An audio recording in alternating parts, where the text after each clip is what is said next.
tonight on CTV News at 6. Disturbing behavior. For the frustration of watching this abuse week after week, and it seems like nothing's being done. Video is circulating online about a case of animal abuse in Sudbury.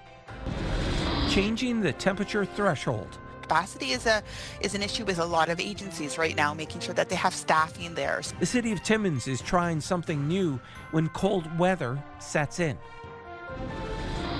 And rescue scenarios. How we do hard rock mining and mine rescue is completely different than what they do in the coal mine and coal mine rescue.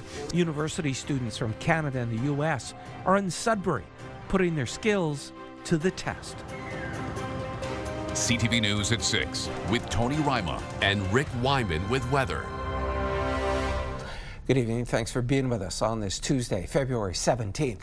The Timmins Fire Department battled a blaze for several hours in Schumacher yesterday. All occupants got out safely before crews arrived. Fire officials say they had the blaze under control by 11 p.m. Deputy Fire Chief Scott Foster says the cause and origin of the fire is not known at this time, but there's no reason to believe it's suspicious. A home is now considered a total loss following an early morning fire in Kirkland Lake. Firefighters responded to the blaze on Main Street just before 1 a.m., finding the home fully engulfed in flames. Officials say the fire spread and caused damage to 2 neighboring properties. 2 people were taken to hospital for smoke inhalation. One of the victims suffered a broken shoulder after jumping out of a second-story window to escape the fire. The fire department says the cause is under investigation, but it is not believed to be suspicious at this time. The damage estimate is roughly $500,000.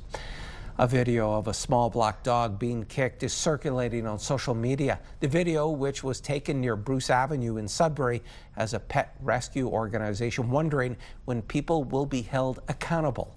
CTV's Lindsay Alick has that story. Greater Sudbury Police confirmed they received a report regarding the incident on February 14th. In that quote, the dog has since been removed from the individual's care. Animal Welfare Services have been notified and are following up as part of the ongoing process.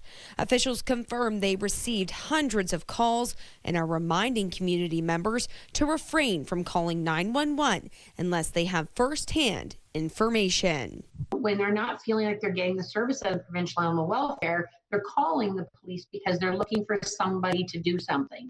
So it's about understanding everybody's role in the animal world and what they do. And we just feel the ministry is kind of failing Northern Ontario. She says the frustration PetSave is feeling is that no one is being held accountable for the behavior. That's where you're seeing it explode onto social media now, because it's boiling over, the frustration of watching this abuse week after week, and it seems like nothing's being done. So we definitely in the north have had some pretty horrific cases. Us ourselves in the past year have dealt with quite a few that really should have resulted in charges. Animals literally died as a result of that neglect or abuse, and nothing was done. Meantime, the Greater Sudbury Animal Shelter shared a post saying it is aware of the video, but reminding people to call 311 for only strays or injured animals. In Ontario, abuse or neglect can be reported by calling 1-8339-ANIMAL. CTV reached out to the Ministry of the Solicitor General, but did not receive a statement by our deadline. Passat says she feels the ministry needs to look at the amount of officers, what the rules are, and that maybe some of the laws need to be changed. Lindsay Alick, CTV News, Sudbury.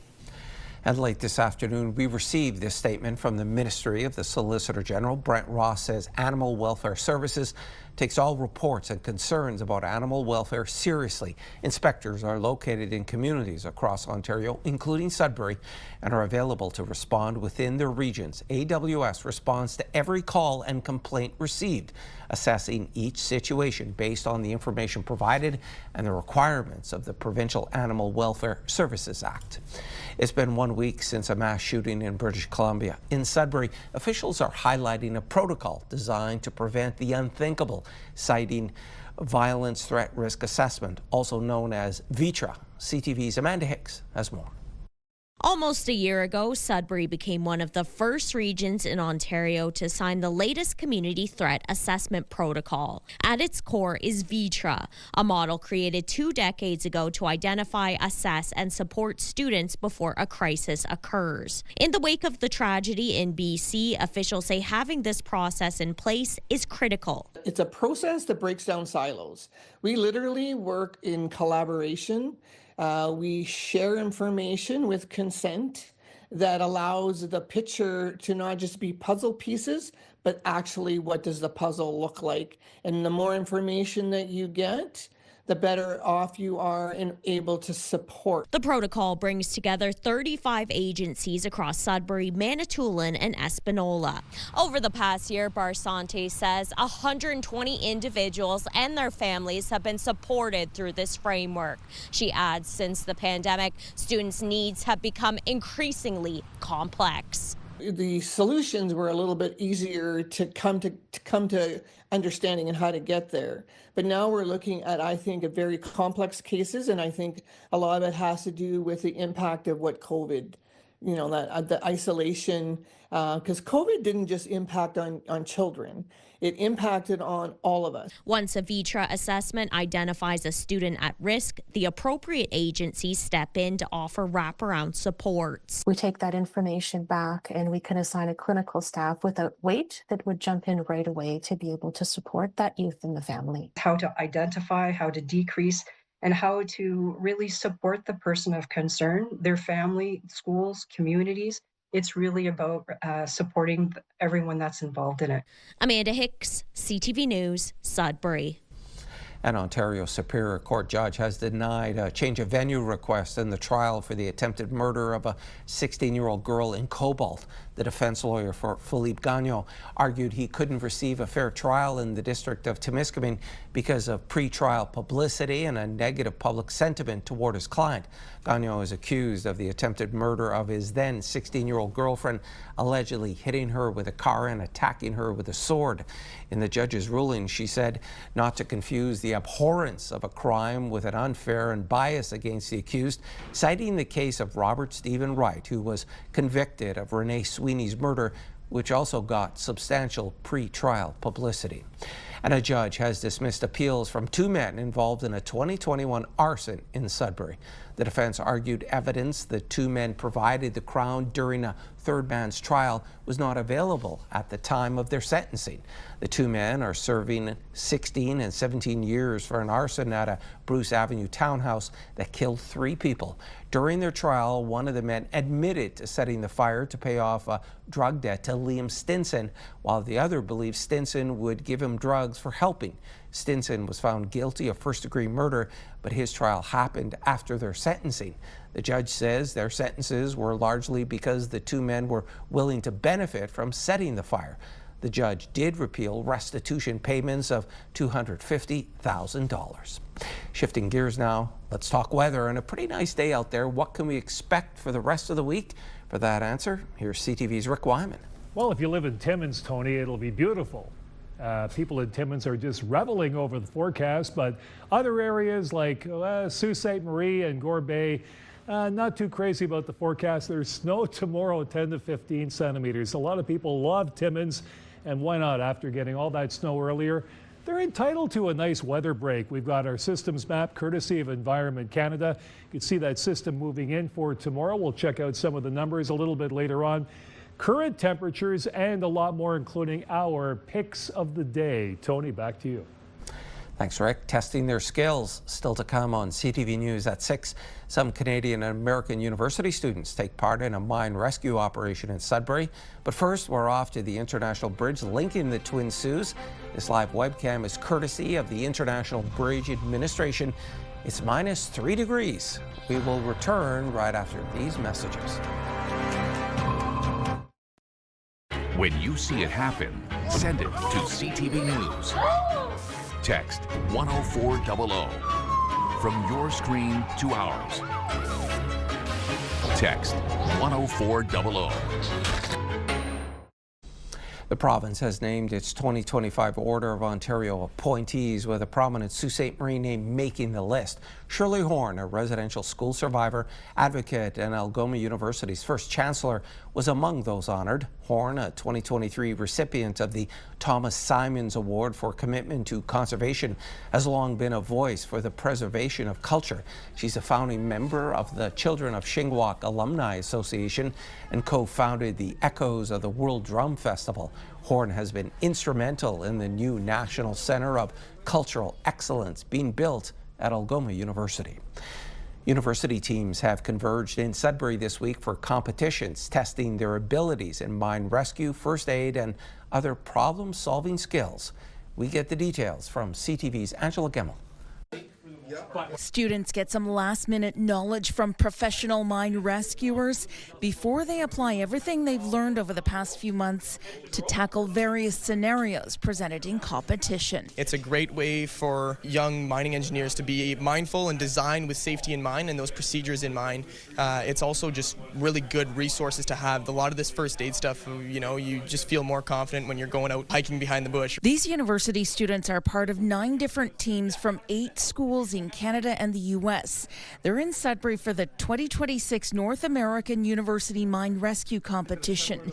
It's the first time Laurentian University has hosted the event, which is also a chance to share knowledge. How we do hard rock mining and mine rescue is completely different than what they do in the coal mine and coal mine rescue. So being able to have everyone come together in this event and learn from one another about how we do things, not necessarily which way is right and which way is wrong, but just trying to learn from each other. There are some differences between not only how we train some of the equipment. Obviously, the things that dictate that would be your provincial regulation or what happens in Canada, and then what happens for us statewide within West Virginia. The teams will each respond to various scenarios, including several underground rescues, a mass casualty first aid event, and other challenges.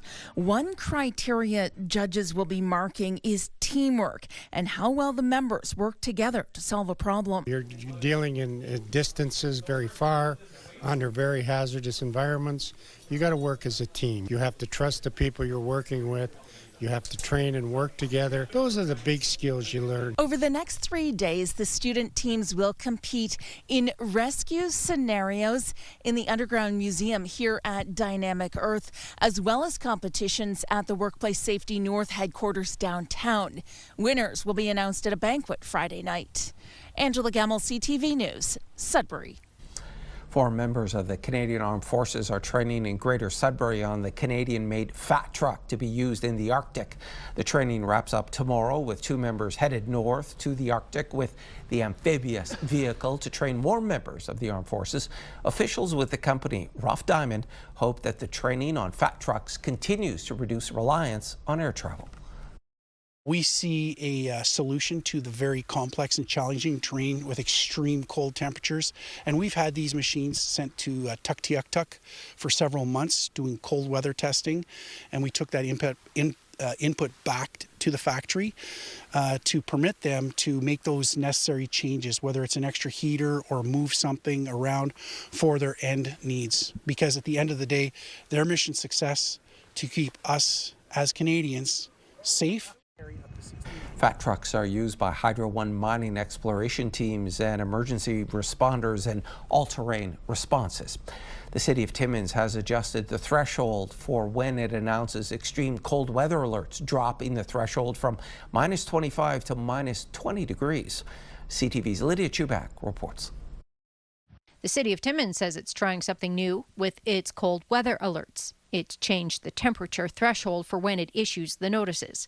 Officials say alerts will now be called at -20 degrees Celsius or colder. Capacity is an issue with a lot of agencies right now, making sure that they have staffing there. So we had to also ensure that if we were going to lower that threshold from -20 to -24, that we would do this as a pilot project to ensure that we have staffing. We can't have individuals, or calling a cold weather alert, having individuals attend and then have no staff there. Baranek says changing the temperature threshold is also a preventative measure against cold weather injury. We are looking at some injuries definitely when it comes to cold weather alerts. And that's why it's really important that decisions are timing is a huge piece and capacity is a huge piece. And this is why right now we actually have overnight space for many individuals, and we have not reached the capacity. The city says anyone requiring emergency shelter is asked to attend Living Space on Spruce Street South, where workers will determine which location is best, Living Space or at the former safe injection site. Brannock says between the two spots, around 95 people can be helped. Brannock says 21-seater is not a shelter. It's really just an overflow location for when cold weather alerts are called. Lydia Chubak, CTV News, Timmins. Back now for a check on your current conditions. Once again, here's Rick. Ever-changing nightly conditions, Tony. Let's have a look and see what we've got in store. But first, our forecast radar right now throughout the Northeast. Some snow coming in for tomorrow, particularly along that Highway 17 corridor, Gore Bay and Sault Ste. Marie. St. Joseph's Island, 10 to 15 centimeters of precipitation in the form of snow for tomorrow. Keep an eye on that. Really the conditions right now, -11 in Moosonee, -3 in Cochrane, 0 in Timmins, -4 in Kapuskasing as well. How about 2 degrees in Chapleau this hour? Wawa -1, Sault Ste. Marie -1 as well. In Parry Sound, a -1, mostly cloudy. Clear skies in North Bay at 2 degrees, 3 in Temiskaming Shores and 1 in Kirkland Lake. Sudbury Nickel Belt at 3. A few clouds in Espanola at 2. More of the same in Elliott Lake at 3 and fog patches in Gore Bay at 0. How about your 7-day forecast and our picks of the day? All coming up, Tony, just minutes away. Thanks, Rick. It's coming in September. Next on CTV News at 6. Ontario is introducing a back-to-basics kindergarten curriculum. And the Prime Minister launches Canada's first defence industrial strategy.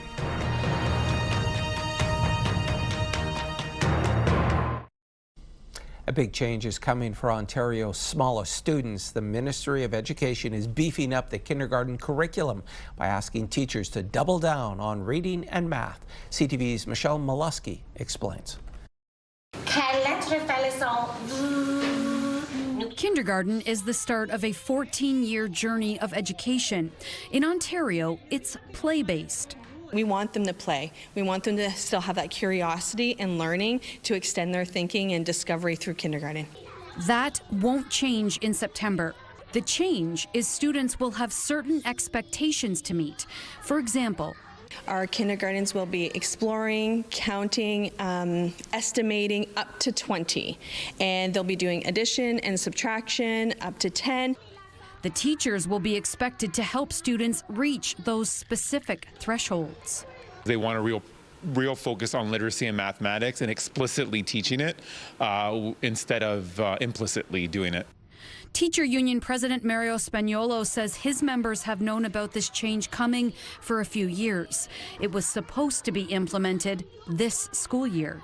We actually are thankful that the ministry listened to the feedback and gave 1 year to try to get our mind around it. The change will take effect in September. I don't think there will be too much of a change, but it is a new curriculum that they're going to have to learn.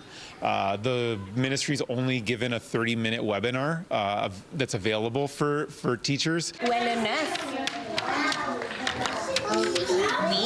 So what can parents do to prepare their kids for the classroom? I think having those authentic conversations with your child, those are already happening at the dinner table, in the car rides, asking them about what they see, what they hear, what colors do you see, where do you see numbers? And the other thing is just going back to the basics, read a book. Have your child read a book with you, sit in your lap and just read. That is so important, and away from technology. Michelle Molesky, CTV News. Prime Minister Carney officially launched a multi-billion-dollar Canada First Buy and Build Defence Industrial Strategy today. CTV's Geneviève Beauchemin reports from Montreal, where Mark Carney made the announcement. Prime Minister Mark Carney says Canada has for too long relied on geography and others to protect the country, that his plan overhauls that strategy in a changing world. It means building a domestic defense industrial base so we are never hostage to the decisions of others. Others, including the U.S. Still, Carney insisted his strategy to arm the military and boost Canada's defense industry would be complementary, not in competition with American defense supply chains. Its framework is simple. build, partner, buy. First, we will build in Canada and prioritize Canadian companies. Canadian companies now provide roughly 1/3 of this country's military needs. Carney wants 70% over the next decade, and he wants to increase defense exports by 50%. That's real growth. Many of Canada's defense contractors have long focused on exports. This strategy could change that, but the industry says the procurement system has to be much leaner, faster. If it doesn't happen, it could undermine the entire strategy that we just heard about today. Many of the details had been revealed before, and the Conservatives criticized the strategy as filled with buzzwords and promises that won't deliver. What I expect from this government is that they're going to put aside their partisanship and reach across the table and work with us to ensure that we can deliver. But the government says it's setting up a defense investment agency to streamline the system, a centerpiece of its strategy. CAE is the world's largest simulator provider. Half of its business is for civil use, half for defense, most of it for now exported. We're talking about a sea change in spending and focus, and so as the government works on simplifying how to work with contractors, it only accelerates us. But with this major overhaul of defense spending, many say that there's still some fine-tuning to be done to ensure that this strategy becomes reality. Geneviève Beauchemin, CTV News, Montreal. Portable trailers are arriving in Tumbler Ridge, BC to allow children to return to school in the community. The new facilities will be set up on the grounds of nearby Tumbler Ridge Elementary School. The move is the first phase in resuming classes for secondary students. The announcement comes after the school was turned back over to the local school district when RCMP completed their investigation at Tumbler Ridge Secondary. Reverend Jesse Jackson, the influential American civil rights leader, has died. He was 84. Jackson's family issuing this statement: "Our father was a servant leader not only to our family, but to the oppressed, the voiceless, and the overlooked around the world." Jackson was raised in the segregated southern United States and went on to become a close associate of civil rights icon Dr. Martin Luther King Jr. Jackson was diagnosed with Parkinson's disease in 2017. He ran for the Democratic presidential nomination twice, in 1984 and 88, but never held elected office. And there's more news still ahead, but first, here's your full weather forecast with Rick. Here we go. More snow in the forecast, Tony. For Sault Ste. Marie, Gore Bay for tomorrow, anywhere from 10 to 15 centimeters of snow. Some snow along that Highway 17 corridor. The system moving in, about ready to approach and, well, hover over the northeast at least for tomorrow. But depending on where you live, there will be some sunshine and some pleasant temperatures. So here we go. Overnight conditions, a few clouds at Sudbury, partly cloudy in the Sault, Timmins, chance of flurries, Temiskaming Shores, a few clouds and clear in North Bay. Meanwhile, Moosonee, chance of flurries, mainly cloudy in Caphurst, Wawa, partly cloudy in Gore Bay, and Parry Sound, partly cloudy as well. 7-day numbers, Sudbury Nickel Belt. Periods of snow for tomorrow. We still don't know yet from Environment Canada just how much. I would say anywhere maybe from 2 to 4 centimeters to start off by late afternoon. -5 your high. 1 Thursday with the cloud. Chance of snow Friday. Chance of flurries Saturday. Chance of flurries again on Sunday. And cooling off to -10 degrees. So it will turn colder by the beginning of next week. You've got some sunshine in your forecast in Sudbury and Nickel Belt. Sault Ste. Marie Algoma, as I said, 10 to 15 centimeters of snow tomorrow, a high of -2. 2 on Thursday and Friday. Periods of snow Friday, by the way. Chance of flurries, 0 your high Saturday. Chance of flurries on Sunday, -5. Then the cool down, -9 for a couple of days, Monday and Tuesday. Timmins, Cochrane, Kapuskasing, the place to be for the next couple of days. Take a look at all that sunshine. -5, -3, -2, -10 on the cool down Sunday, then -16. So for no less than, well, 4 or 5 days, you've got some beautiful temperatures and loads of sunshine. Then you've got more sunshine and some colder weather in Timmins, Cochrane, Kapuskasing. Temiskaming Shores and Kirkland Lake, mainly sunny for tomorrow. High of -5, 0 on Thursday. Loads of sunshine. Friday, chance of snow. Saturday, chance of flurries. And here we go again. -5 on Sunday with sun and cloud. Then the cool down, -11 and -15 early next week. Then there's North Bay, West Nipissing. A little bit of this and a little bit of that. Chance of flurries for tomorrow, -4. 2 degrees on Thursday, sun and cloud. Chance of snow on Friday at 1, -1 Saturday. Chance of flurries. Chance of flurries again on Sunday at -4. Then it gets colder.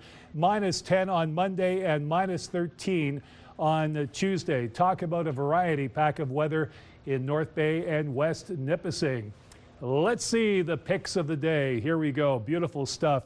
Trevor Bush, a regular contributor, friend of the show, Sunset Point, Lake Nipissing. Some nice picks, and I love it.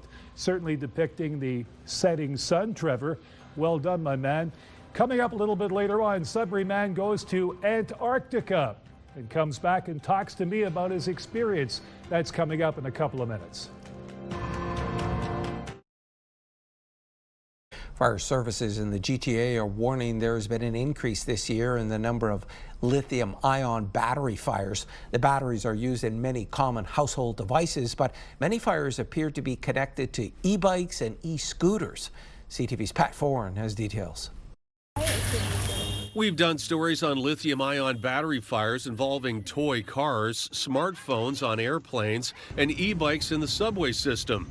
As lithium-ion batteries are being used in more devices, more fires are happening.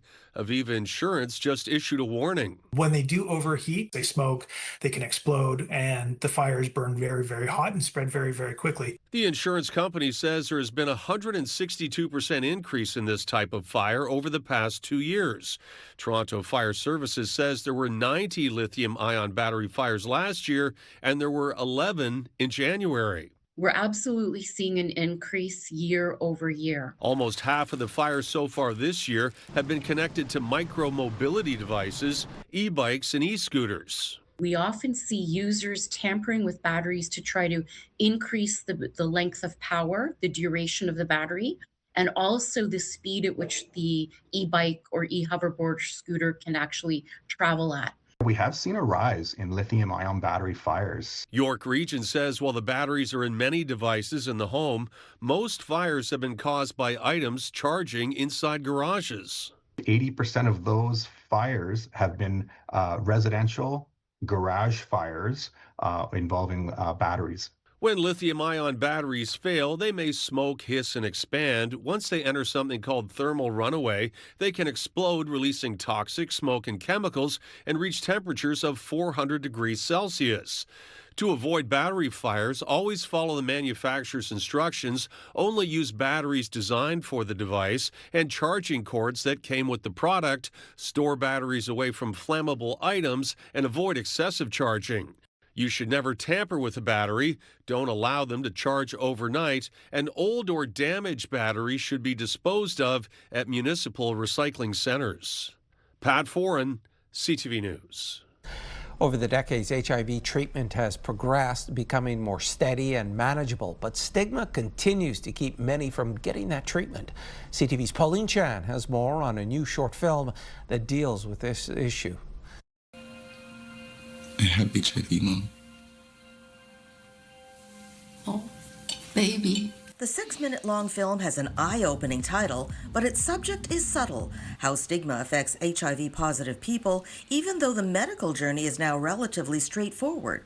It's not just about an HIV diagnosis. It's about being unhoused. It's about substance abuse. It's about the stigma that comes with all of those things. And when those things come together, it's kind of this perfect storm. Norad Bouzaid, who is HIV positive, says they've experienced most of those situations. And while each person is different, the film rings true. A lot of it does come from criminalization. There's historically been a criminalization against people who are unhoused and people who use substances. And there's also criminalization towards people who are HIV positive. But especially somebody who belongs to all three of these communities, right? The film, by Academy Award-nominated director Hubert Davis, follows Jordan from revealing his diagnosis to a supportive mom to unemployment and homelessness. Casey House CEO Joanne Simon says there's one group she especially hopes sees the film. Healthcare workers. There's not a lot of time spent in medical school on HIV, and certainly not a lot of time talking about stigma The new film comes out at a time when a new oral test for HIV has become available in Canada. It takes a lot of the fear out of it, talking about the fear and the stigma around disclosing. Sometimes even just walking into that clinic, right, to sit down in a room full of strangers. The cheek swab, known in Canada as Aura Quick, can give you home results in just 20 minutes. And you can find the film Big Effing Deal on YouTube or at smashstigma.ca. Pauline Chan, CTV News. This year, several cultural celebrations have lined up. Lunar New Year, Ramadan, and the start of Lent are all taking place this week. CTV's Vanessa Wright tells us more about the different ways people are celebrating today. The Lunar New Year is celebrated by more than 20% of the world. It's considered China's most important holiday. The Chinese New Year means a lot to us, to the Chinese, to local Chinese. The history goes back centuries. As legend has it, people believed certain symbols could fight off monsters, like fireworks and the color red. Chinese thought, okay, so the red, the light, and the sound, kick him away, kick bad things away. So they carried on the tradition. And then they also learned that togetherness and united together to have strength. A message that is remembered and recognized by many. This year, we changed from Chinese New Year to Lunar New Year because we know that we have a lot of Filipino, we have a lot of Vietnamese and Korean. We want to be able to include them in our celebration. This time of year is also sacred for Muslims around the world as they mark the beginning of Ramadan. This is a month of compassion and when the community comes together. And here in Sabil, our center is focused on the youth at the first place. So we all come together in the month of Ramadan. We pray together, we break our fast together. And they give back together. For 4 years, the Sabil Muslim Youth and Community Center has delivered food to international students at Nova Scotia universities. We found that most international students, they miss their families in the month of Ramadan. It's because it's the time where families come together. So the idea was, we came to this idea to just get something from your table to somebody at university who doesn't have a family, just telling them we are your family here. And many in the Christian faith are serving up and getting served pancakes as they commemorate Shove Tuesday in honor of the day before Lent. Though these celebrations are done in their own ways, one thing they all have in common is the ability to bring together family and community. We want people to understand our culture. We want to support the multiculturalism, so you can know this is society so strong, and together we're strong. For the second time, independent living Sudbury, Manitoulin is hosting its Pancake Pandemonium. Pancakes will be on sale every morning this week for $5. Organizers say this allows clients to develop independent cooking skills and shows the community more about the organization. So just being able to open up our doors and give the community happy meal in their belly and raise a little bit of extra cash for our charities, it does mean a lot to us, and we really appreciate when the community comes down and checks out all the amazing things that we're doing, right, Joanne? A lot. Gray says the nonprofit is a resource for the 37,000 people who identify with a disability in Sudbury. It's the coldest continent on the planet. Still ahead on CTV News at 6. A Sudbury man has returned from Antarctica. We'll hear about his journey next. Clothing provided by Laura, Melanie Lynn. Not many people get a chance to take, well, a winter vacation. Most people, if they do, get a chance to go somewhere warm. But in this case, a Sudbury man and a friend of mine has ventured south, way down south to Antarctica, back after a couple of weeks away from Sudbury. Randy Stevens. Randy, welcome.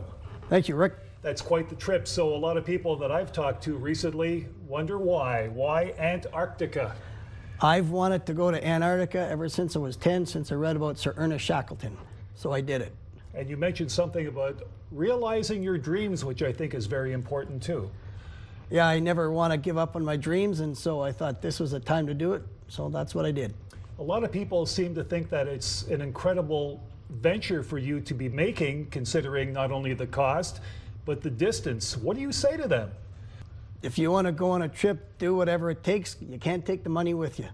I like that. I like that a lot. So Randy, let's talk about the trip itself. What impressed you the most about Antarctica? A lot of people have never been there. They think of ice, snow, and polar bears. No polar bears, but penguins, seals, and other wildlife. What impressed you the most? There's endless amount of sceneries that's beautiful, and I saw various types of seals, birds, and it's just an incredible place to be. We had wicked weather that was beautiful and warm. So tell me more about the weather, because it's the summertime temperature and conditions in Antarctica. So how did that translate into what we know in terms of conditions? I thought it was nice. I was on the bow with a short sleeve shirt, and it was maybe 3 or 4 degrees, or maybe 2 or 1, but it was still nice. Okay, but Canadians normally adjust to whatever temperature they encounter whenever they're on a holiday. You also took a polar plunge or a polar dip. You were tethered, but the water temperatures was what, 1.5 degrees? Yes, the water temperature was 1.5. It didn't feel cold, maybe because of the adrenaline, and I got a certificate to prove that I actually did it. Okay, talking about paper and certificates, you were in a submersible sub. How deep did you go? The first dive, I did 270 feet with 6 people in it, as well as a pilot. Then the second one was 520 feet, 3 feet from the ocean floor. What did you see? I saw sea anemones, a kelp chain, some sort of starfish, and some type of octopus also. Was there anything that surprised you the most about your venture? Like you talked about the scenery before, about how magnificent it was. How do you even begin to compare the scenery from another continent to what you've already seen in your lifetime? Okay, Randy, you're a world traveler. You were in Mexico in November, you were in Florida in December, Antarctica in January. What's your next trip? I'd like to go seaborne also. They do a Northwest Passage trip. I'd like to see the 4 headstones from the Franklin expedition. Thanks for doing this, and good luck on your future expeditions. Thank you, Rick. The legacy of a late North Bay teen with autism lives on, and as CTV's Eric Tashner tells us, preparations are well underway for a hockey tournament in mid-March. The stands at Bort Longyear Memorial Gardens will be jam-packed for the annual Jack Lyons Memorial Hockey Tournament. Roughly 2,500 students will take in the action of 4 hockey games. When you're there, it's electric. It's so electric. As everyone will remember and honor Jack Lyons' legacy. Jack was a student at Chippewa Secondary School who passed away in April 2022 at the age of 17. He loved hockey. Jack was a kid that would always go out of his way to hug people and just, be kinder in the generation of our kids with special needs. He had a profound impact on our school community. The adults in the building, the students, everybody knew who Jack was.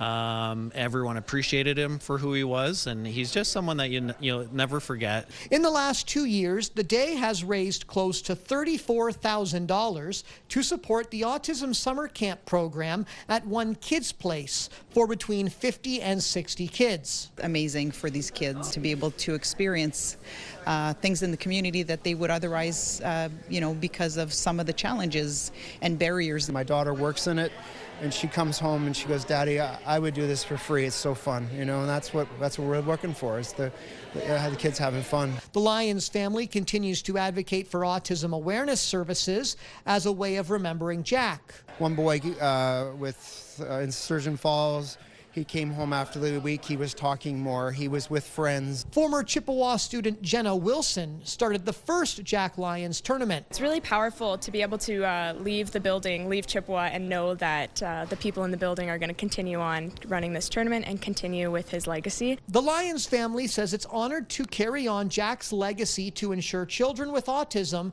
have the support they need. Eric Tashner, CTV News, North Bay. Canada's women athletes are on a hot streak in the final stretch of the Olympic Games, racking up more hardware on the ski hills and the skating track. CTV's Garrett Berry has more. Never safe, always daring. It's what got Megan Oldham back to the Olympic Games after heartbreak in Beijing and a serious injury in November. Definitely was a little bit nervous. It took me a while to kind of overcome those symptoms and then also just the mental battle. So even when an Olympic championship was secure and Oldham could have simply walked down the hill and received a gold medal, the skier decided instead to try the hardest trick in her book, a switch double 1440 mute grab. I just really wanted to kind of like cement that like I've put in all this hard work and I want to do it at the big stage. So even on that last run, I was like, I need to go for it just for my soul. A crash didn't matter. She became one of the latest Canadians to hear "Oh Canada" and pick up an Olympic gold medal. Followed quickly this afternoon by a trio of Canadian skaters who bested the Netherlands in long track speed skating.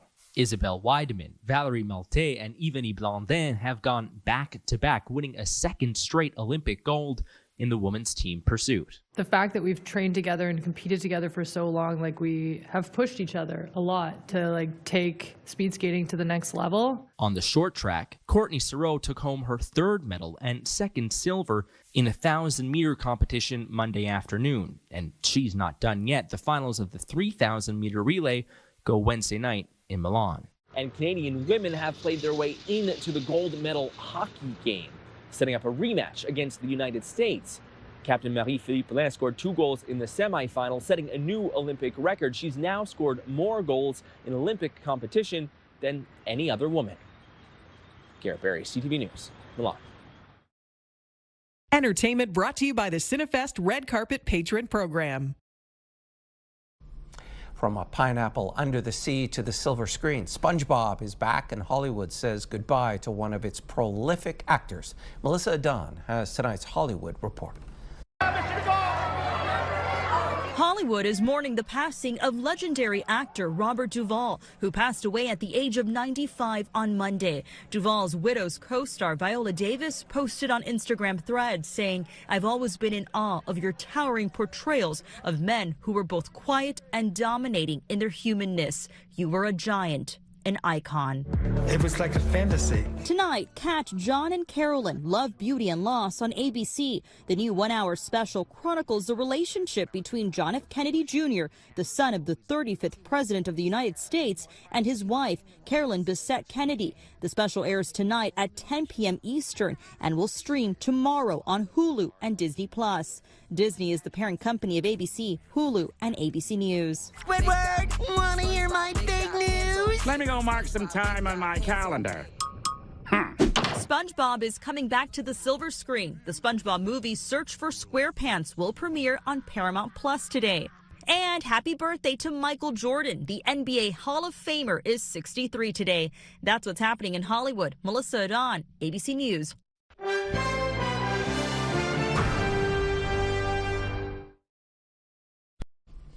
Coca-Cola Canada has announced a major investment at its bottling plant in Brampton. $141 million will be spent on expanding the facility. This announcement marks the largest single investment that our owners have made in our business to date. This will be our most technologically advanced line in the country. It's going to allow us to produce even more of the products locally, supplying the city of Brampton, supplying all of Ontario, and supplying Eastern Canada for decades to come. Officials say the expansion and new technology will allow the company to produce 20 million cases a year. The Brampton plant is home to more than 1,200 employees. Lower gas prices helped to bring inflation down for Canada last month. BNN Bloomberg's Lindsay Biscaya has more. The annual rate of inflation ticked down in the month of January to 2.3%. StatsCan says gas prices were about 16% lower year over year, but that decline was offset by food inflation, which increased more than 7% annually. Shelter inflation also eased, only rising 1.7% in January. That's the first time in almost 5 years that figure has been below 2%. And here are the closing numbers for the day. The Canadian dollar didn't move much, ending the day at 73.31. West Texas Intermediate is down to 62.26. Western Canadian Select is up to just over $47 a barrel. And the TSX dropped today, down 177 points. Those are your business headlines. I'm Lindsay Biscaya. And here are the current prices for some key commodities we watch. Gold down $116.91, closing the day at $48.76.64 U.S. an ounce. Silver down $3.15 to end the day at $73.43. Copper slipped 8 cents to $5.69, and nickel down 19 cents, ending the day at $7.52 U.S. a pound. And Rick is back now for one last look at your Wednesday weather. Well, for my friends in Sault Ste. Marie and Gore Bay, there's snow in the forecast, anywhere from 10 to 15 centimeters along that Highway 17 corridor. You can see some of the conditions. Periods of snow in Greater Sudbury, -5, Timmins, -5. Some sun and cloud, Sault Ste. Marie, -2. And again, 10 to 15 centimeters of precipitation. Meanwhile, North Bay, chance of flurries, Perry Sound, a few centimeters of snow, and Temiskaming Shore is -5. So again, you've got some nice conditions, mainly sunny skies for tomorrow. Tony? Thanks, Rick. Revelers are ringing in Lunar New Year around the world, and in Beijing, people are celebrating with festive cheer and by seeking good fortune. The most important holiday on the Chinese calendar celebrates the arrival of spring, the beginning of the Spring Festival, and the start of the new year on the lunar calendar. At this temple fair, crowds gathered to watch the costume performances, including a routine by dancing robots. And in Hong Kong, a celebration with stunning performances to ring in the Year of the Horse. The horse is energetic, hot-tempered, and represents power.